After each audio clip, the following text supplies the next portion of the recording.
everyone, Shabby Gamer here, and welcome back to the WWE 2K15 Universe Mode, and this, which is our next episode of the Retro Rosters Throwback Thursday. So it's a special episode for you this evening because we do have two championship matches. We're going to start our card with the first one as the ever-present champions here in the Universe Mode. Sting and the Ultimate Warrior, the Blade Runners, will defend their Tag Team Championships against the Triangle of Terror, Colonel Mustafa, General Adnan with Sergeant Slaughter. You'll see Vader take on Psycho Sid one-on-one. Andre the Giant will take on the Macho Man Randy Savage. Owen Hart will defend his Intercontinental Championship against Roddy Piper. And our main event this evening will be the four guys who will be involved in our championship match at the next pay-per-view, as Hulk Hogan will defend his belt against Ric Flair, The Undertaker and Bret Hart in a fatal four-way. So without further ado, let's get straight on with our first championship match of the evening. And here we go, we're going to start off here with General Adnan and Sting in the ring. And as I've said, Sting and the Ultimate Warrior are one of the only ever-present champions left in this universe mode. What I mean by that is the fact that they were given the championships at the start of the universe mode and they've successfully defended them up until today. Defended them against nearly every single tag team as well. I think they've defended against the Legion of Doom, Demolition, the British Bulldogs. Who else is there? There are some others. Natural Disasters as well. They've successfully defended against them all. First time that the Triangle of Terror have had an opportunity here, and they'll definitely be hoping to take full advantage of that. And they do have one thing at ringside, which a lot of the other guys haven't had, and that is Sergeant Slaughter. Will he be involved in this match? Will he help swing this match in the way of the Triangle of Terror as well? Of course, I would like, as much as I like the tag team of Sting and the Ultimate Warrior, they're a fantastic team, great champions here as well, but I would love to be able to start using them in singles competition a bit more, and as they are the tag team champions, it's a bit more difficult. So if they do drop this belt, it does mean that they'll probably get more opportunities in the singles division, especially Warrior maybe with the Intercontinental Championship. And of course, we do have for you this weekend the King of the Ring tournament, so be sure to check that one out. Warrior will be involved in that. I will be uploading that on Saturday, hopefully. So be sure to check that one out. Who will be named the King of the Ring for this Retro Universe mode. Sting with a quick roll-up here on Adnan. Mustafa's in quickly to break the pin, though. And as I've said, this is only the first of the championship matches we've got set for you this evening. We will see Owen Hart defend his Intercontinental Championship against Roddy Piper as well. A fully action-packed evening for you here. Also going to see a prelude to the Fatal 4-Way match for the championship we will see at the next pay-per-view, as Hogan teams up with Ric Flair, I believe, to take on Bret Hart and the Undertaker. I may have got them mixed up, but I'm not. A Sting locks in the Scorpion Deathlock, and General Adnan taps out to the Sharpshooter, and the Blade Runners successfully defend their championships once again in what in the end was a very easy match for them, really. I don't think Mustafa even got into the match, didn't get in the ring once. And here's the Scorpion Deathlock. Mustafa made his way into the ring, but Adnan tapped out very quickly, and the Blade Runners still successfully hold the Tag Team Championships here in the Retro roster, and I have no idea who is going to be able to take these belts away from them. They've defeated every single tag team in this Retro Universe mode now. And the only thing I can think of is maybe recreating the Mega Powers. Bring Hogan and Macho Man Randy Savage against them. But Hogan's tied up very much at the moment with his championship. Who is going to be able to take these belts away from the Blade Runners? And our second match here this evening is going to be Big Van Vader taking on Psycho Sid. And here we go. Vader and Psycho Sid, a clash of titans, really. Two big, strong guys. And if you didn't see the news earlier in the week, Big Van Vader has been confirmed as a guy actually on the roster for 2K16, so that's great. That's another guy I don't need to create. And all these ones I don't need to create frees the space for somebody else. There were some very interesting additions into the roster this week, actually. Surprising. This week we got the whole of the Nation of Domination. Well, the majority of the Nation of Domination for the Attitude Era roster. That's great. Ken Shamrock as well for the Attitude Era. Vader I've got to use in the Retro roster. Got Haku as well, which was a surprise. That came out of nowhere, did Haku. So I'm going to put him in the Retro roster as well, along with Bret Hart and Jim the Anvil Neidhart as well.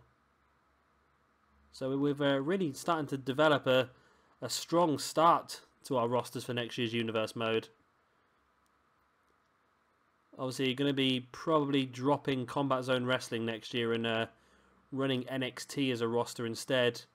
Moving all the ECW guys into Attitude Era. And some of the Combat Zone Wrestling guys will wrestle for Global Force Wrestling.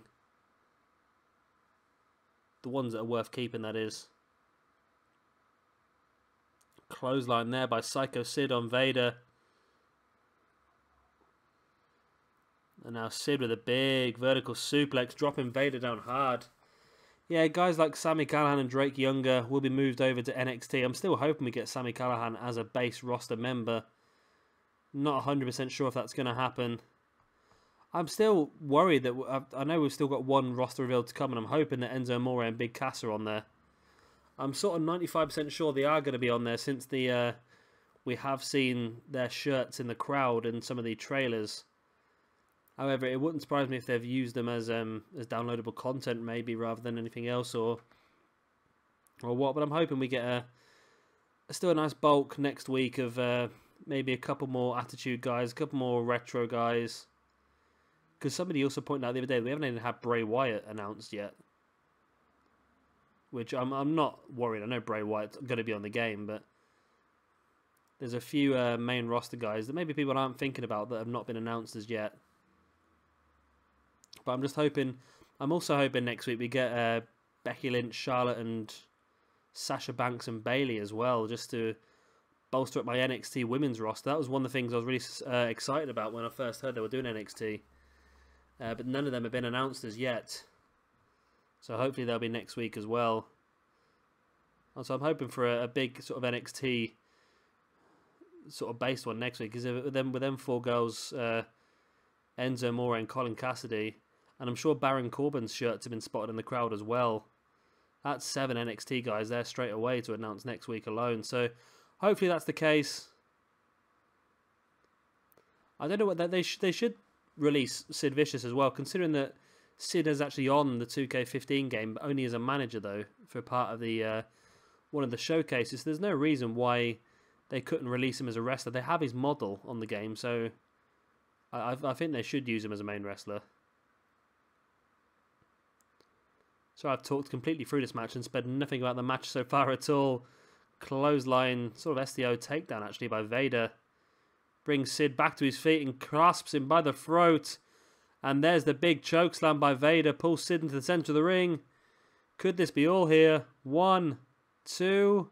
No, only a 2 count. Sid's still in this one. Vader just launching Sid over the top rope. Brings him back up to his feet.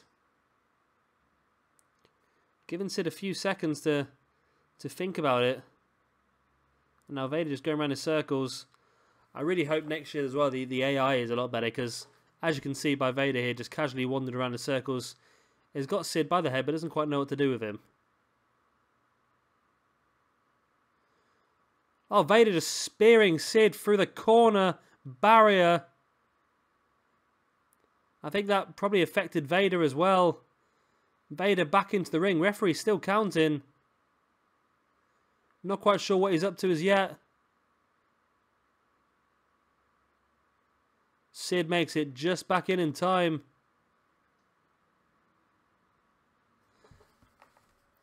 Vader needs to capitalize on that brutal spear through the corner. However, it doesn't look like he's going to be able to as Sid comes back fighting. Vader with that big right hand.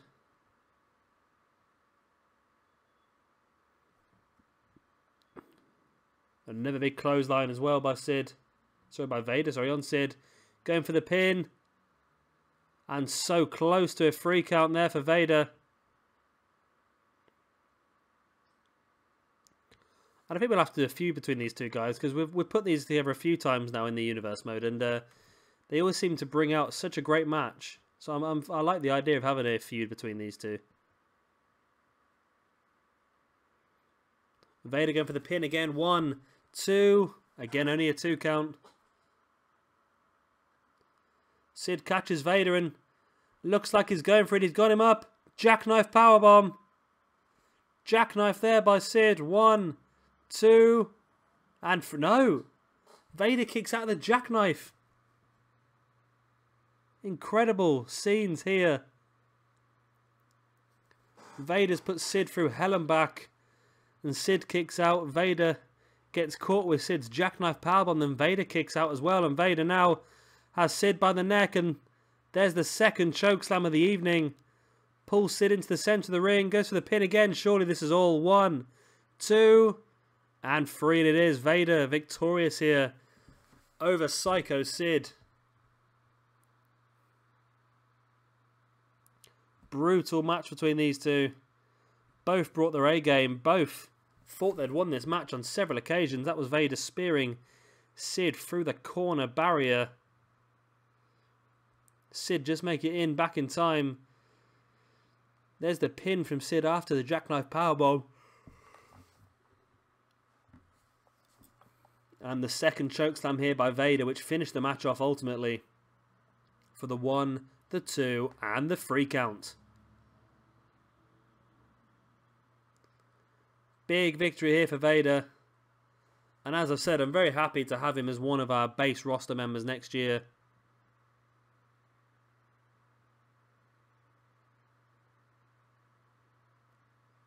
It's a pretty good core, but still it gives us the space to bring somebody else into our retro roster.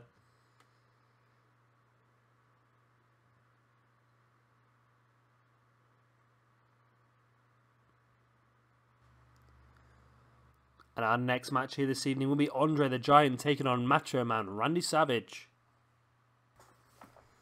And here we go. A bit of a size advantage. Well, I say a huge size advantage here for Andre the Giant. However, Macho Man will have the speed advantage.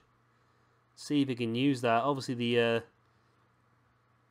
the physics on this game are not fantastic, so I'm sure we'll see Macho Man be able to lift and throw.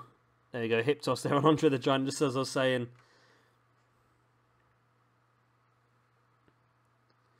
Back elbows here by Andre the Giant. And again, both these guys confirmed recently as permanent roster members for next year's game.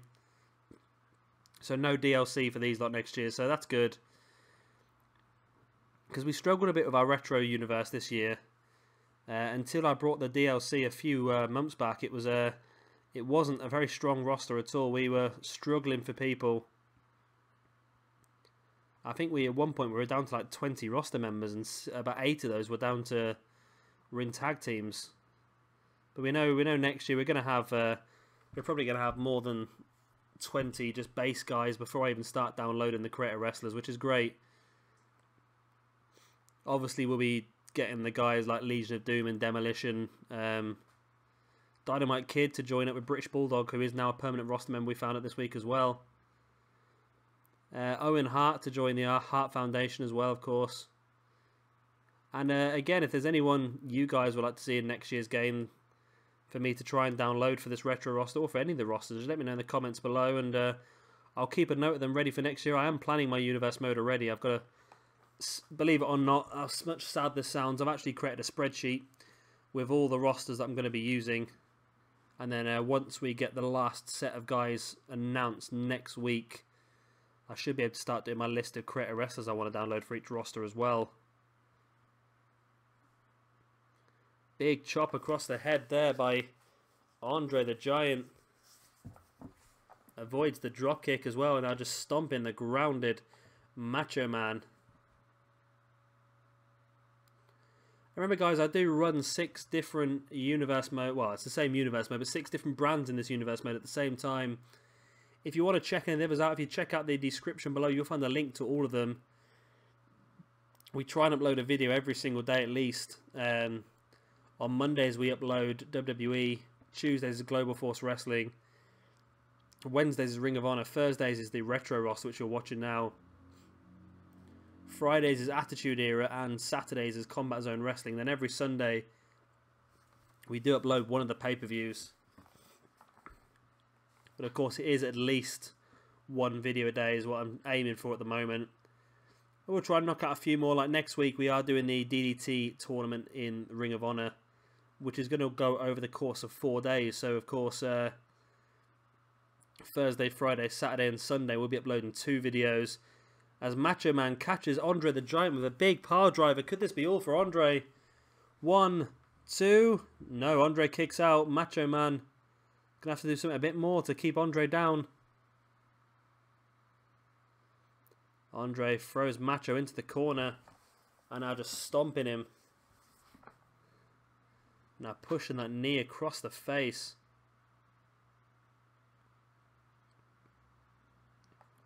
And now just working down the arm, using his entire body weight just to destroy the arm and the back there of Macho Man. Brings him back up to his feet, and Andre, huge headbutt. Macho Man down hard. Andre pins. Only for a 1 count though. Macho Man throws Andre into the corner. Tried to follow it up, but Andre avoids it and catches Macho Man in the stomach. Andre pulls him into the center of the ring. But a Macho Man fights his way back up to his feet.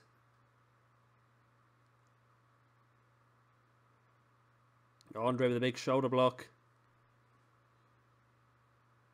Pulls Randy Savage into the ring, going for the pin again. 1.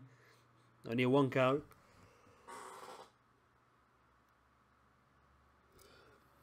I can't stop yawning this evening. Shoulder block there by Macho Man. Randy Savage bringing Andre the Giant back up to his feet.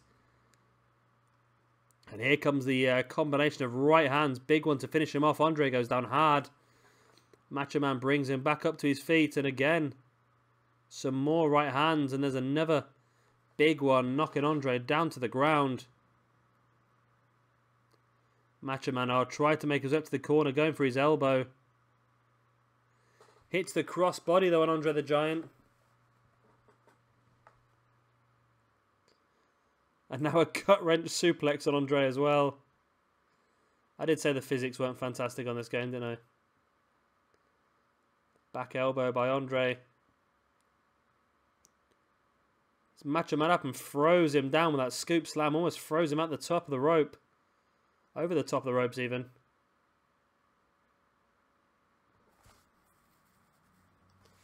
Macho now bringing Andre back up to his feet. Big vertical suplex. Roll straight into the pin. 2. Oh, so close to a 3 count. Andre back up to his feet though.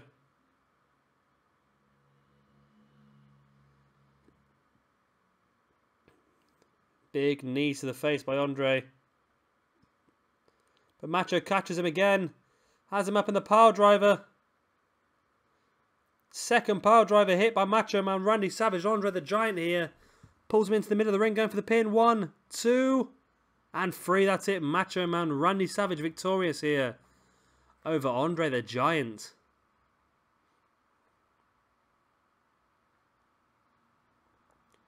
Here's that big suplex where we thought Macho Man could have won the match. There he is. Rolls straight into the pin. So close to a 3 count. But then finally, Macho Man finished Andre off with the second power driver of the match. And there was no way Andre the Giant was getting out of that. And there's the 3 count.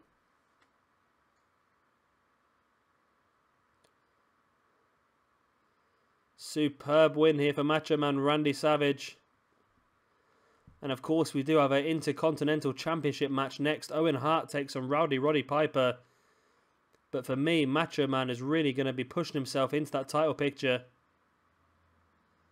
Of course, we know there's a fatal 4-way for the WWF Championship at the next pay-per-view. However, Intercontinental Championship for the next pay-per-view is not sorted. Could Macho Man Randy Savage be the guy to go up against either, obviously, Owen Hart or Roddy Piper at that pay-per-view? We'll have to see how things pan out over the next few weeks. And our fourth match here this evening is the Intercontinental Championship as Owen Hart defends against Roddy Piper in an Extreme Rules match. And here we go. Roddy Piper gets the opportunity here to try and take that Intercontinental Championship away from Owen Hart. He's had that for a long time now as Owen.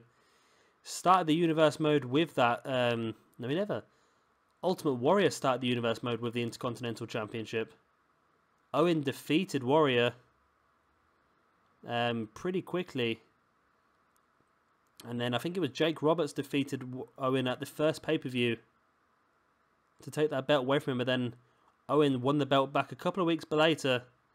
And he has held that belt ever since. Must be a couple of months now he's held that belt.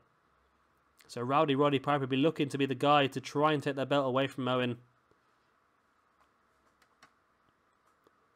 But Owen has really been in top form as recent. Taken on and defeated any suitors for that Intercontinental belt. Big punch there by Roddy Piper, knocking Owen Hart on his back. Now back up with the headlock.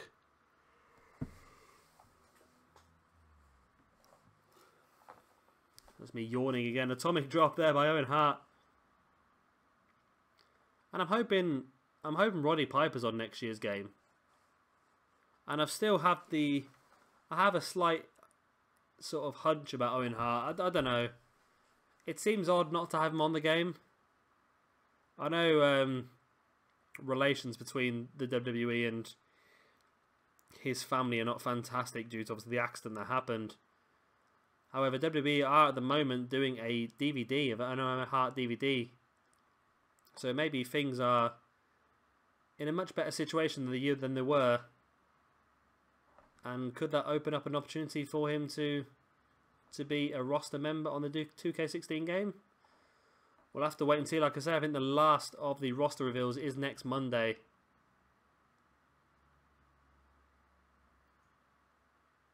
I'd love to see him on the game. And I think Roddy Piper should be on the game. It's a different Roddy Piper this one. For some reason, I've got all the attires and a lot of the cores. I've got them down as random attires. And for some reason it's given me a much different Roddy Piper to what we used to, a longer haired version.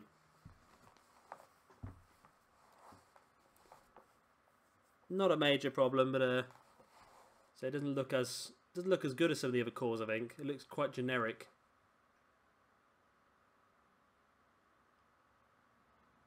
DDT on the outside by Roddy Piper on Owen Hart. It's nice to see Bret Hart and Jim the Anvil Neidhart both on the 2K16 game as well. So that's really going to open up our stables in the retro era. I was considering putting British Bulldog in with the Hart Foundation as he was later on, I think. However, I think it might be better off to keep British Bulldog and put him with Dynamite Kid and have an extra tag team of the British Bulldogs as well as the Hart Foundation. Until they start letting you have two tag teams in one stable. The stables are one of the things. Oh, power driver on the outside by Owen Hart on Roddy Piper. Yeah, the stables are one of the things I'd love to see them change a little bit in the Universe mode. As Owen Hart as well with a tombstone power driver on the outside. Not sure that's the wisest moves for Owen Hart. He's not really going to have the opportunity to build upon the damage he's done. As Piper takes him down. Now he's under the ring looking for a weapon. He's got a chair out, but Owen caught him. And as Owen tried to make another attack, Piper caught him with a drop toe hold. Great belly to belly there by Owen Hart. Again on the outside on Roddy Piper.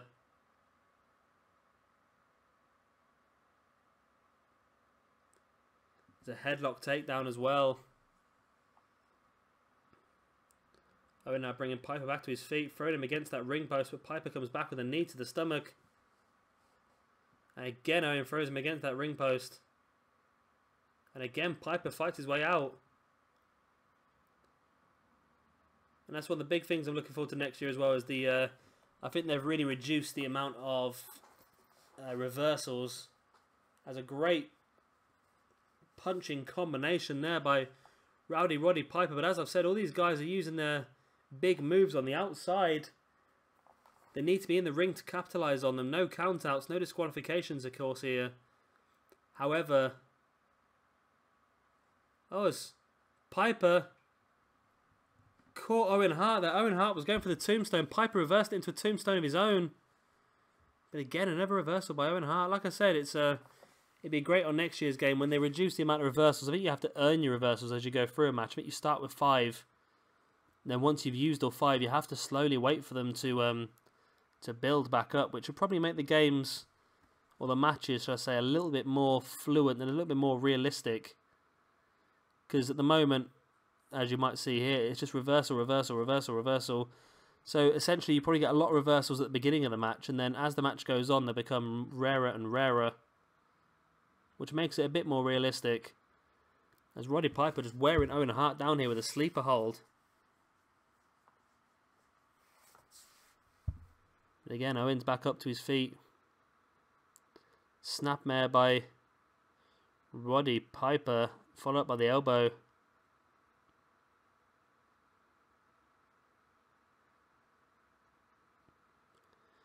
Now Piper throwing Owen into that ring post.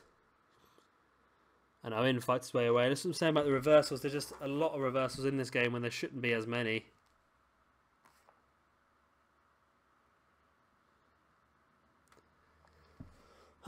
And Owen Hart again with a power driver.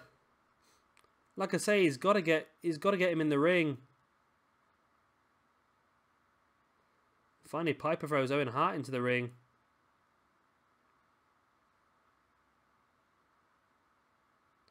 Now Piper follows him in.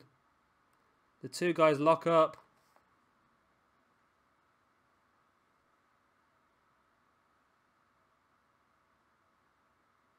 Piper with a great scoop slam.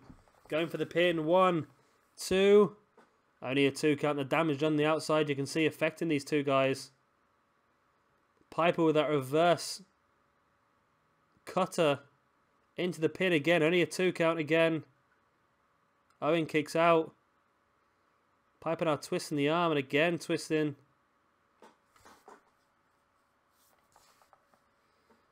Throws Owen into the corner. And brings him out with a bulldog. Goes to the pin. 1, 2, 3. We have a new Intercontinental Champion here. Roddy Piper defeats Owen Hart with that corner bulldog. Not the most effective of finishes here, however. However, we have a new Intercontinental Champion. Roddy Piper defeating Owen Hart here. 1-on-1 in this Extreme Rules match. I really wasn't expecting this at all, I must admit. As these two guys slid in, I was aware that Owen must have had a finisher because he used his power driver on the outside of signature. However, Roddy Piper never gave him the opportunity to use it. And we have seen a brand new champion here. Piper offering a handshake and Owen Hart not happy at all. Slaps that handshake away. And I've got a strong feeling that Owen Hart could be using his rematch clause very, very quickly to get another opportunity to win his Intercontinental Championship back from Roddy Piper. And here we go, our main event here this evening. It is the WWF Champion Hulk Hogan teaming with Ric Flair to take on The Undertaker and Bret Hart.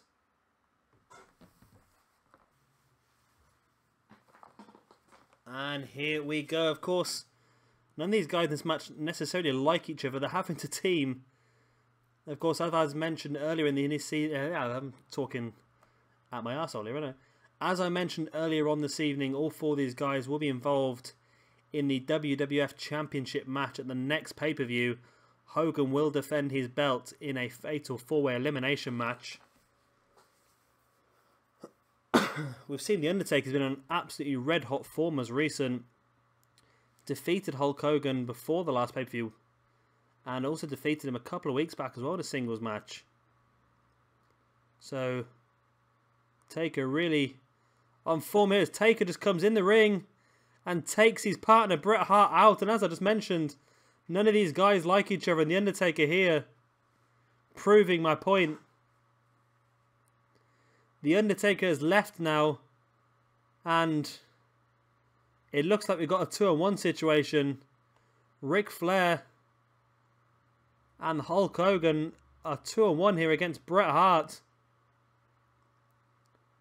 Undertaker's having none of this. He didn't want to team up with Bret Hart, and he's walked out and left his teammate. But Hart is fighting back. He's showing his resilience.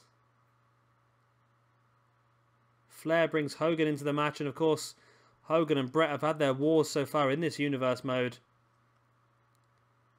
Both guys have had their victories. Bret actually won the WWF Championship off of Hogan early on, but Hogan did win it back.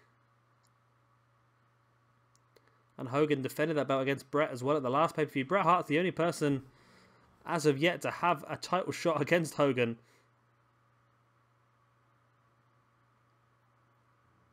Bret now have a shoulder block on Hogan. And if Bret could knock off Hogan and Ric Flair here this evening, I definitely think it'd definitely be the favourite to walk away from the next pay-per-view with the championship. I keep saying the next pay-per-view because I can't remember off the top of my head what it's going to be. I'll have to have a dig in and find out what it is actually going to be. I know it's not Survivor Series. I think it might be something along the lines of Starrcade, maybe, something along those lines. Or Clash of the Champions. No, we've done Clash of the Champions already. I'm not sure. I'll have to have a dig around and have a look at that. But as I say, we are going to have a Fatal 4-Way as the main event of that.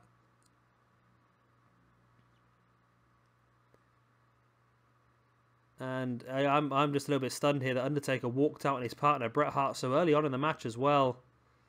Left him high and dry to take on two legends of wrestling here in Hulk Hogan and Ric Flair.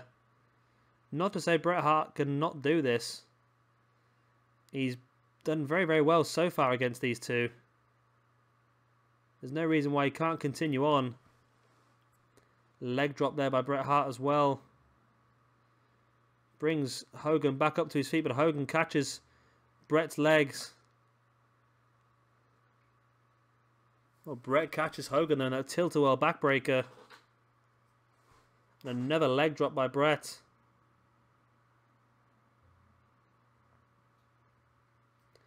It's odd to think on the 2K16 game we're going to have no Hogan either. That's it's a strange one. But I'm sure Hogan will be easy enough to get off the community creations. Hogan with a pin. 1. No, not even a 1 count. Bret kicks out before the referee's hand came down for 1. Tilt-a-whirl backbreaker again by Bret Hart. And followed up by a leg drop. A leg drop. There's the arm breaker by Hogan. Ric Flair winning Hogan on here. Hogan went to try and make the tag, and Bret caught Hogan from behind. And a headbutt there to the centre of the shoulder blades. Followed up by that elbow drop, and Hogan's back up to his feet now, and I think Bret could be in trouble here as Hulk looks to be hulking up. Bret's not quite sure what to do. There's nothing he can do, really. Hogan hulking up. There's the leg drop. Sorry, the big boot, and here's the leg drop. Hogan's just got to make the pin, surely, but no. Hogan could have made the pin and won the match, but he tags in his partner, Ric Flair. And Flair comes in and makes the pin straight away, only for a 1 count. And why did Hogan not make the pin there when he should have been able to win that match? And Bret's now back up to his feet. Rake of the eyes by Flair. Running DDT. Now surely Flair's going to finish this match off, but I'm just still amazed why Hogan didn't go for the pin while he had the chance. Tilt-a-whirl backdrop by Bret Hart, followed up by the leg drop.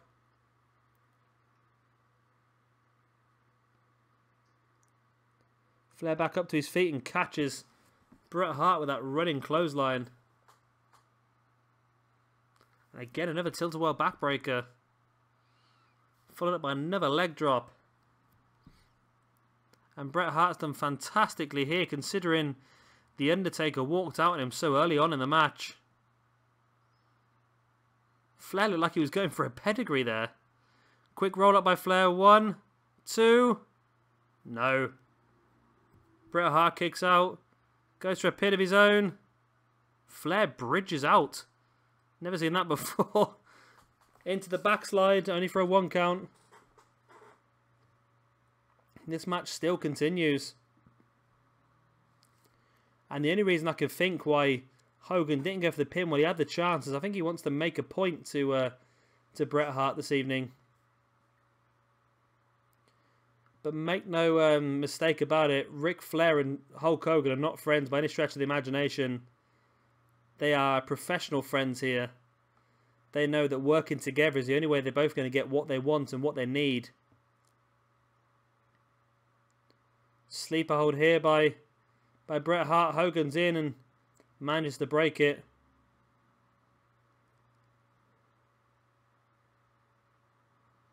Bret drops Flair flat on his face. Now rolls him over and slams the arm into the mat. And a leg drop as well. Quick roll up again by Flair. 1, 2. No, again, only a 2 count. And Bret's back up and takes Flair straight out of his boots with that clothesline. And now Hogan catches a hold of Bret Hart from behind, giving Flair the chance for a quick poke in the eye. But again, Bret just fights back.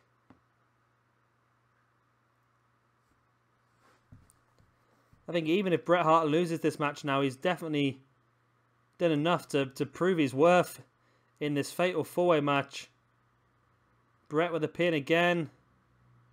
Again, Ric Flair manages to bridge out. Now catches Bret with a backslide.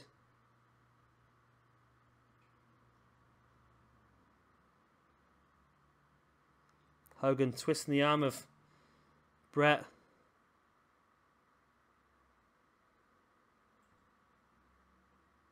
Just slamming the face of Hogan into the mat. Going for a pin. 1. Only a 1 count. And I'm pretty sure Hogan's going to be regretting not pinning Bret Hart now when he had the chance. He went for his entire finishing sort of maneuvers. Bret over the top of the sunset flip into the pin. 1. Only a 1 count. Flair would have been too slow to it, I think. Hogan now with the front chancery now. Has Bret Hart up on his shoulders. He's going to the torture rack. Hulk Hogan makes Bret Hart tap out with the torture rack. What an amazing finish that was. Not seen Hulk Hogan use the torture rack before. But he came in and he's definitely trying to send a message here to Bret Hart. Bret Hart was known for his submission holds, known for his sharpshooter. And Hulk Hogan comes in and makes him tap. Fantastic victory here. Hulk Hogan, the WWF champion, picking up the pinfall victory. Ric Flair standing tall as well, but how different this match could have been. Oh, and there's the handshake between the two as well. How different this match could have been if The Undertaker had stayed at ringside. Had stayed with his partner, Bret Hart. But it's Hogan who picks up all the momentum here this evening, moving forwards to our next pay-per-view, which is in about 5 weeks' time. And I think we'll start to see our feuds kick in over the next couple of weeks as well. But anyway, guys, that is the end of this episode of Retro Rosters Throwback Thursday. I hope you've all enjoyed it. We've seen brand new Intercontinental Champion. We've seen a successful defense of the Tag Team Championships as well. And a couple of other great matches. Yeah, if you want to check out the description below, you can find a link to all the other playlists on this universe mode we're currently running. And yeah, thank you very much for watching. I have been Shabby Gamer, and goodbye.